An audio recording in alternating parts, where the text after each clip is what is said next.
Hi, I'm Tim. Welcome to our channel, and thanks for logging on. Today we're discussing the Hublot Big Bang Evolution. You can see the steel and ceramic automatic chronograph and purchase it on our website. Subscribe to our YouTube channel if you enjoy these videos, and please click on the card in the upper right hand corner of the screen at any time during this video to see our full sales listing for this watch, with accessories included in the sale, high resolution images that don't include my wrist, and of course complete pricing details for this Big Bang Evolution. That's the card in the upper right hand corner of the screen.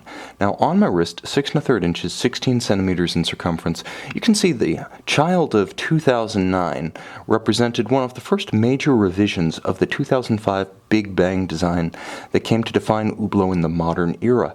Now the watch retained its 44mm size across the wrist. You can see from 3 to 9 it's actually a little bit more than 44 because of the winglet design of the case. However, it's about as thick as you would expect at 15mm, maybe even a little bit thinner. It will clear blazer and sport jacket sleeves, so this is a surprisingly versatile timepiece. Yes, it's exuberant, flamboyant, it's everything that Hublot has been traditionally, but the combination of black and white metal with the handsome and fairly subtle carbon fiber weave of the dial makes this a surprisingly cerebral Big Bang. Let's explore what makes the watch fit on my wrist so small, 16 centimeters in circumference, and you would say a watch 56mm from lug to lug has no business on a wrist of this size, and yet I can tell you it's secure. I have absolutely no concern about the comfort or the security of the watch on my wrist.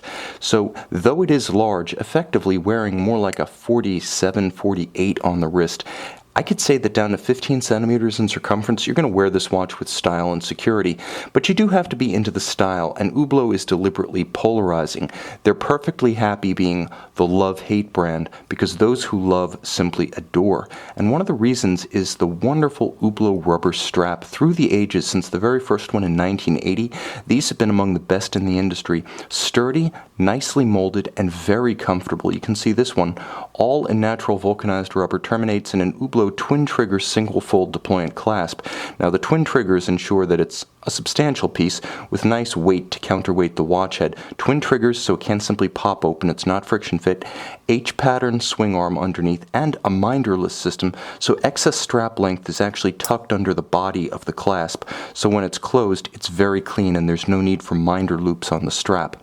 Now you can see Hublot has always been about bringing the machine from the inside out, almost like a building under construction with a scaffolding structure.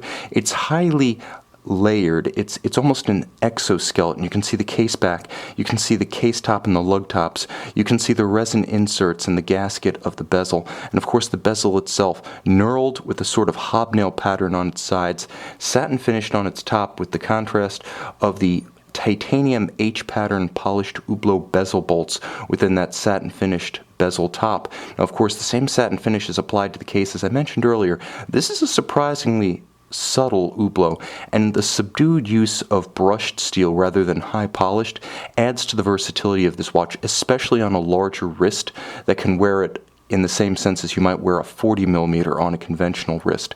The dial features the hallmarks of the Evo. Again, debuting in 2009, this was something of a mid-cycle refresh for the original Big Bang, and it traded the original's Arabic numerals for these indices. It's cleaner, it's arguably more legible, and once again, this is Hublot creating a very versatile reference, albeit not a sterile reference, as the use of true carbon fiber on the dial creates almost a holographic three-dimensional look. Of course, it is fully luminescent, so you can see it in bright light, low light, or no light at all. It is a chronograph, arguably the king of complications.